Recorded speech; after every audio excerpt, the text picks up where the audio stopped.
যারা আল্লাহর বিধান মেনে চলবে, শিরক করবে না, তাদের জন্য তারা সুসংবাদ দিবেন জান্নাতের।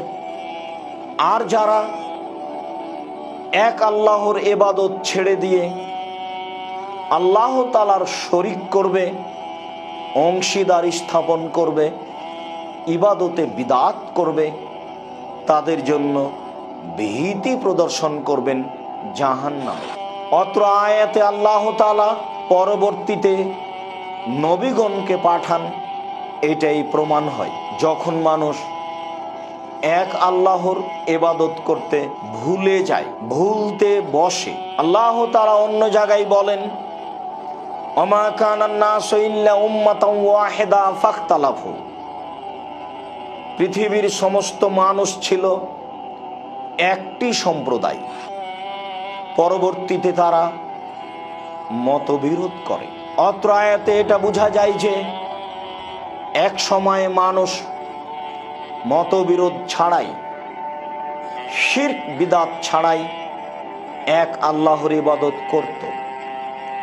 পরবর্তীতে মানুষ আল্লাহ তাআলার শরীক স্থাপন করে।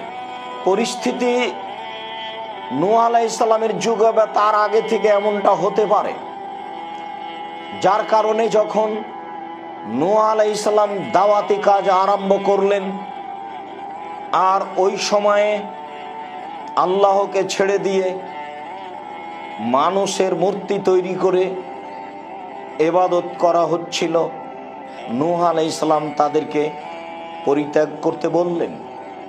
তখন সমাজের বিত্তশালীরা বলল সমাজের লোককে, ওয়াকালু লা তাদারুন্না আলিহাতাকুম, হে সমাজের সাধারণ মানুষ, তোমরা তোমাদের মাবুদ সমূহকে পরিহার করবে না। ওয়ালা তাদারুন্না ওয়াদ্দা ওয়ালা সুআ ওয়ালা ইয়াগুসা ওয়া ইয়াউকা ওয়া নাসরা, তোমরা ছাড়বে না তোমাদের ওয়াদ্দা মাবুদকে, সুআ মাবুদকে, ইয়াগুস মাবুদকে, ইয়াউক মাবুদকে ও নাসরা মাবুদকে। সম্মানিত দর্শক মণ্ডলী, অত্র আয়াতে নূহ আলাইহিস সালামের যুগের কিছু মাবুদের নাম উল্লেখ হয়েছে, যেগুলিকে সমাজের লোক মাবুদ হিসেবে তাদের ইবাদত করত। নূহ আলাইহিস সালামের যুগে সেগুলির সমাজের নাম ছিল, আসলে বলা হয়েছে যে এইগুলি সলেহ পরহেজগার মানুষ ছিলেন। যখন তারা মারা যায় তখন ইবলিস তাদের মূর্তি তৈরি করে তাদেরকে সম্মান জানানোর জন্য জনসমাজকে আদেশ করে। ইবলিসের আদেশ পেয়ে জনগণ তাদের বসার স্থানে তাদের মূর্তিগুলি তৈরি করে, যাতে করে তাদেরকে সম্মান করা সহজ হয়।